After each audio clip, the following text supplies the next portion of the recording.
সেই কোর্সের জন্য দেওয়া হয়েছে কি শবে বরাত। শবে বরাত তো কোরআন হাদিসে নাই। হ্যাঁ অবশ্যই। নামাজ তো কোরআন হাদিসে নাই, নাকি পড়েন কিনা? কর না কেন?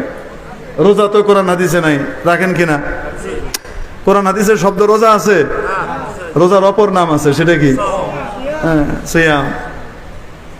সিয়াম আর রোজা বলেন সেম জিনিস, ঠিক কি ঠিক না? নামাজ এবং সালাত একই জিনিস। শবে বরাত এটা আমাদের শব্দ, কিন্তু কোরআন হাদিসে যে শব্দ আছে সেটা হলো লাইলাতুন নিসফি মিন শাবান। লাইলাতুন নিসফি, এই আলে হদস পার্টি, আল্লাহ হেদায়েত নসিব করে। আমাকে গালাগালি করবে, আপনারা ভিডিও করে ছাড়তেছেন না, এমন গালাগালি দিবে আমাকে, ঠেলে দেখ। কিয়ামতের দিন যদি গালাগালি করে আল্লাহ নবী সুপারিশ পাইতে পারে, হোক না, তার আশা অনুযায়ী।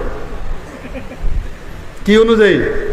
কোনো অসুবিধা নাই। যে কয়টা গালি দিবে সেই কয়টা সওয়াব তার আমল নামা থেকে আমার কাছে কেটে পাঠানো হবে, চিন্তা করেন না। অস্বীকার করে শবে বরাত তুমি কিছু নেই, শবে বরাত এই 14 তারিখে রাতে ইবাদত, এগুলো সব বেদাত, এগুলো সহিহ হাদিসে নাই। কিসে নাই? তাদের কিন্তু সহিহ হাদিসের একজন ইমাম আছে, তার নাম হলো ইমাম আলবানী। কথায় কথায় তারা বলে সাহাহুল আলবানী, ইমাম আলবানী এটিকে সহি বলেছেন। বলে কি বলে না? আলবানী সাহেব সহি বললে সহি, আর না বললে সহি না, এটা উম্মত বিশ্বাস করে না। বুঝেননি কি বলি? কোনটা সহি, কোনটা জয়ীফ, কোনটা কি আর কোনটা বাতিল, এইটা 1000 বছর আগেই ঠিকঠাক হয়ে গেছে। আলবানী সাহেব কত দরকার নেই।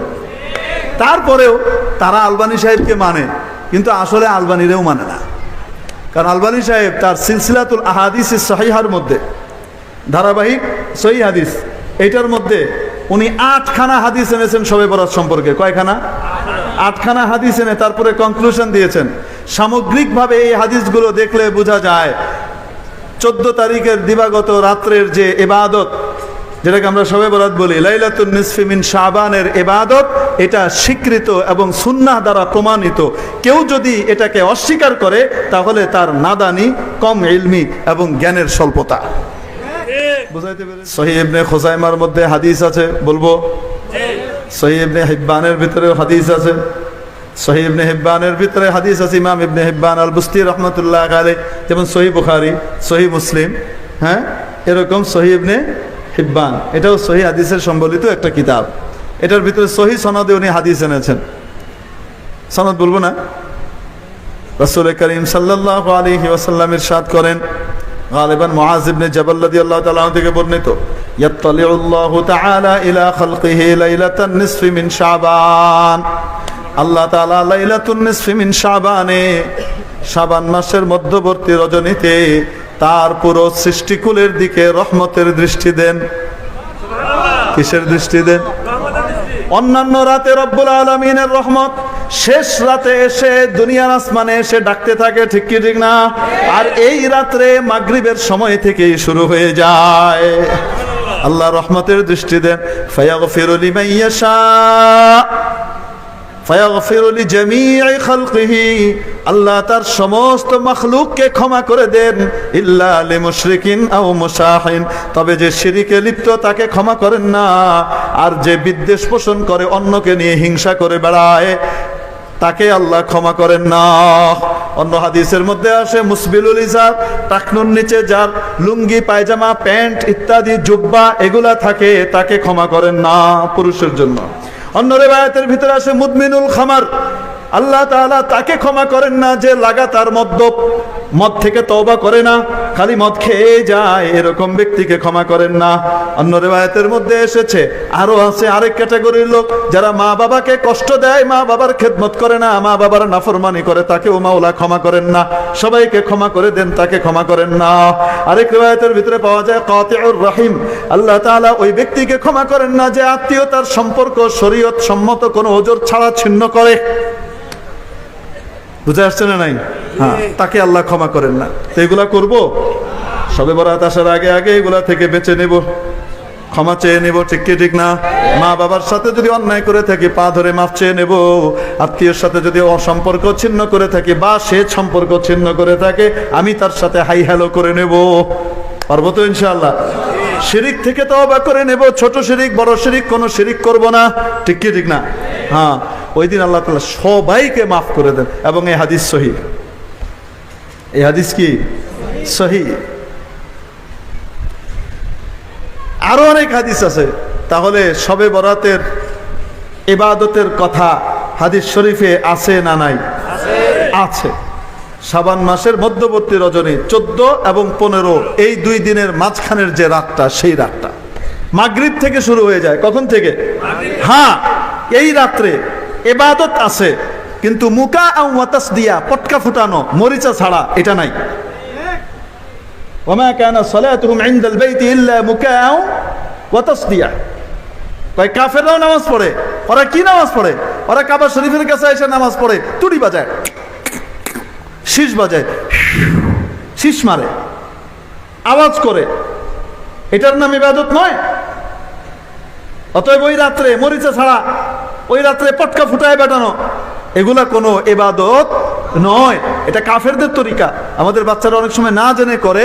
আমরা সবাইকে অনুরোধ করব, খবরদার এই সমস্ত কাজে আমরা লাগবো না। ওই রাত্রে ইবাদত আছে। আপনি কোরআন তেলাওয়াত করেন, আপনি কিছুক্ষণ নামাজ পড়েন, কিছুক্ষণ দোয়া করেন, কিছুক্ষণ এই আমল করেন, ওই আমল করেন। হ্যাঁ, নামাজের ভিতরে এরকম কোনো সিস্টেম নাই যে 500 বার কুলু আল্লাহ পড়তে হবে, 70 বার প্রথম রাকাতে কুলু আল্লাহ আহাদ, দ্বিতীয় রাকাতে 71 বার কুলু আল্লাহ আহাদ, এই পড়লে নামাজে এই হবে সেই হবে। এরকম কোনো নামাজের বিবরণ আমরা হাদিস শরীফের ভিতরে পাই নাই।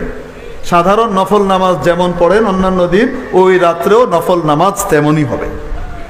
2 রাকাত বা 4 রাকাতের নিয়তে নর্মাল যে সূরা দিয়ে আপনি সাধারণত পড়েন, ওই সূরা দিয়েই তখন পড়বেন। বুঝাতে পেরেছি?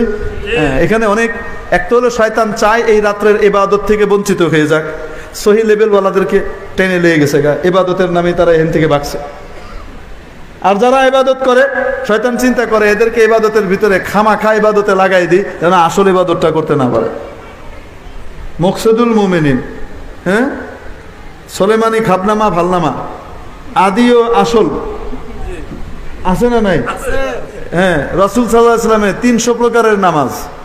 কয়শো প্রকারের? এক বই এক জায়গায় দেখলাম, আমি বয়ানে গেছি, দেখে হাঁটতেছি চুপে চুপে, তো দেখি রাসূল সাল্লাল্লাহু আলাইহি ওয়াসাল্লামের 300 নামাজ। আমি বললাম খাইছে রে, এটি 300 নামাজ কি কি একটু দেখা দরকার। আমি হয়তো অনেক কিছু জানি না, আমি লয়ে গিয়ে দিয়ে গোবর খামাখা কিনছে, আমার পুরো টাকাটা বেকার। ফালতু জিনিস সব নিয়ে বেরিয়ে দিয়ে দিয়েছে। আর রাসূল সাল্লাল্লাহু আলাইহি ওয়াসাল্লামের নামাজ কোনো অস্তিত্বই নেই এগুলা। বুঝতে পারছে না? নাই। এই জন্য শবে বরাতের নামাজ অন্যান্য রাতে যেমন নামাজ পড়েন, এই রাতেও কি তেমনই নফল নামাজ হবে। বোঝাতে পেরেছি না পারি নাই? হ্যাঁ, কিছুক্ষণ নামাজ, কিছুক্ষণ দোয়া, কিছুক্ষণ এটা। দোয়া একটা ইবাদত, শুধু ইবাদত না, সমস্ত ইবাদতের সারাংশ, মগজ। নবীজি বলেছেন দোয়া ও মুখুল ইবাদা। দোয়া শুধু ইবাদত না, দোয়াকে আমরা ইবাদত মনে করি না, অথচ দোয়া করলে, নামাজ পড়লে যেমন সওয়াব হয়, দোয়া করলে তেমন সওয়াব হয়, কবুল হোক চাই না হোক। আর দোয়া হিয়াল ইবাদা, দোয়াই ইবাদত। দোয়াই কি? আরে গোটা কোরআন নাজিল করা হয়েছে হেদায়েতের জন্য, ইবাদতের জন্য, ঠিক কি ঠিক না? সেটা সারাংশ এনে দিছে কোথায়? সূরা ফাতিহা। সূরা ফাতিহার সারাংশ কি? দোয়া। ইহদিনাস সিরাতাল মুস্তাকিম। আর দোয়া হিয়াল ইবাদা, আর দোয়া মুখুল ইবাদা। দোয়া ইবাদতের মগজ, ইবাদতের মগজ। এজন্য দোয়া করব। কি করব? আপনি যেই ভাষায় পারেন সেই ভাষায় দোয়া করেন, কোনো অসুবিধা নাই। তারপরে কিছুক্ষণ জিকির করব। নবীজি সাল্লাল্লাহু আলাইহি ওয়াসাল্লাম হাদিস শরীফের মধ্যে বলেন, কেউ যদি সুবহানাল্লাহি ওয়া বিহামদিহি 100 বার পড়ে, কয়বার? সারা দিনে যদি 100 বার পড়ে, হুত্তাত খাতায়াহু ওয়ালাউ কানা মিথলা যাবাদিল বাহর, ওয়ালাউ কানাত মিথলা যাবাদিল বাহর। তার সমস্ত গুনাহ মাফ করে দেওয়া হয়, যদিও সেটা সাগরের ফেনা পরিমাণ হোক না কেন। কিছুক্ষণ সুবহানাল্লাহ, কিছুক্ষণ আলহামদুলিল্লাহ, কিছুক্ষণ আল্লাহু আকবার, কিছুক্ষণ লা ইলাহা ইল্লাল্লাহ, কিছুক্ষণ দুরূদ শরীফ, কিছুক্ষণ নামাজ, আবার কোরআন তেলাওয়াত, আবার নামাজ, আবার দোয়া। পারবো কি পারবো না? সারা রাত এভাবে ইবাদতের মধ্যে কাটিয়ে দিব। পারবো না ইনশাআল্লাহ? এবং সারা রাত ইবাদত করে ফজরের নামাজের সময় ঘুম দিব, নামাজ না পড়ে। এটা হ্যাঁ, কি করতে হবে? হ্যাঁ, এই ইবাদতটা কিন্তু বাড়িতে করার ইবাদত, একা একা। কিভাবে? একা একা করার ইবাদত। এজন্যে আমরা বাড়িতেই ইবাদতটা করব। তবে কেউ যদি মসজিদে করতে চায়, কোনো অসুবিধা নাই। কারণ মসজিদের মধ্যে এতেকাফের নিয়তে যদি কেউ ইবাদত করে, আমি এতেকাফের নিয়তে বসলাম, আমি মসজিদের বাসিন্দা হয়ে গেলাম কিছুক্ষণের জন্য, এটাকে এতেকাফ বলে। আল্লাহর জন্য আমি মসজিদের বাসিন্দা হয়ে গেলাম। যতক্ষণ এতেকাফ করে ততক্ষণ সওয়াব। তো মসজিদে এতেকাফ করা এটাও তো একটা সওয়াবের আমল। অতএব আপনার বাড়িতে যদি সেই পরিবেশ না থাকে অথবা মনে হয় যে রাতটা ছুটে যেতে পারে, আপনি মসজিদের ভিতরে এতেকাফের নিয়তে ইবাদত করেন, সমস্যা কি? অল্প সময় এতেকাফ করার নিয়তে করলেও করা যায়, ঠিক কি ঠিক না? হ্যাঁ, এই জন্য কোনো নিষেধাজ্ঞা নাই, করবো তো ইনশাআল্লাহ। এখন আসেন, এই সব কিছুর পরে দিনের বেলায় রোজা, বিলকুল আপনি দিনের বেলায় রোজা রাখতে পারেন, এটাও হাদিসের ভিতরে আছে। রাতের ইবাদত দিনের বেলায় আরো আসতে, হ্যাঁ, রাতের ইবাদত যদি করার হিম্মত কারো না হয়, এশার নামাজ জামাতের সাথে গিয়ে আদায় করেন, অর্ধেক রাত্রি ইবাদতের সওয়াব। ফজরের নামাজ গিয়ে জামাতের সাথে মসজিদে আদায় করেন, অর্ধেক রাত্রি ইবাদতের সওয়াব, পুরা রাত সওয়াব হয়ে গেছে। কিছু না পারলে এতটুকু হলেও করব, ঠিক আছে তো? এই রাতে ইবাদত আছে, হালুয়া রুটি নাই। শবে বরাতে ইবাদত আছে, শবে বরাতে কি নাই? হ্যাঁ, এগুলা কুসংস্কার। শবে বরাতে চালের রুটি আর কি লাগবে, গরুর গোশত পাকাইতে হবে। হুজুর যদি পাকাই অসুবিধা আছে কিনা? সওয়াবের নিয়তে পাকাইলে তো বেদাত। আর যদি এমনি পাকান যে হুজুর রাতের বেলায় রুটি খাবো, খিদা লাগলে রুটি খাবো, ইবাদত করবো, এই জন্য কি করছি, রুটি মুটি পাকাইছি, গোশত মোস্ত পাকাইছি, সে দিনে পাকায়া সব শেষ, রাতে কোনো কিছু করি নাই, এই বাড়ি ওই বাড়ি হালুয়া পাঠাই নাই, এগুলো ওগুলা করি নাই। এটা করলে সমস্যা আছে কিনা? করলে করতে পারেন। ইবাদতের নিয়তে যদি করেন তাহলে বেদাত হবে। আর যদি এমনি করেন শরীরের শক্তি সঞ্চয়ের জন্য, ওই রাতে ইবাদতটা করব, ভাত টাতের ভিতরে যাব না, একটু চা পানি খাবো আর এই খাবো, এই জন্য করলে করতে পারেন। বুঝছেন কি বলছে? হ্যাঁ, মনে রেখেন। এজন্য শবে বরাতে ইবাদত আছে, হালুয়া রুটি, হ্যাঁ, বিশেষ খাউন দাউন, বুঝাইতে পারি নাই মনে হয়। হ্যাঁ, আর দিনের বেলায় রোজা, 15 তারিখের রোজা, এটা নিয়ে কেউ কেউ কিলকাল করে, কিলকাল করার কোনো সুযোগ নাই। কারণ 13, 14, 15 এই 3টা দিন, চাঁদের মাসের 13, 14, 15 এই 3টা দিন নবী করিম সাল্লাল্লাহু আলাইহি সাল্লাম কি রাখতেন? রোজা রাখতেন। এটাকে আইয়ামে বীজের রোজা বলে। কিসের বোঝে? আইয়ামে বীজের রোজা। এই রোজা 15 তারিখ আইয়ামে বীজের ভিতরে পড়ে, আপনি রাখতে পারেন, আইয়ামে বীজের রোজার ভিতরে পড়ে যাবে। সবচেয়ে ভালো হয় যদি আপনি রবি, সোম, মঙ্গল 3 রোজা যদি রাখতে পারেন তাহলে সবচেয়ে ভালো। না রাখতে পারলে ওই দিনেরও রাখেন বা আগের দিন সহকারে রাখেন, কোনো সমস্যা নাই, ঠিক কি ঠিক না? আল্লাহ তাআলা আমাদেরকে আমলের তৌফিক নসিব করেন।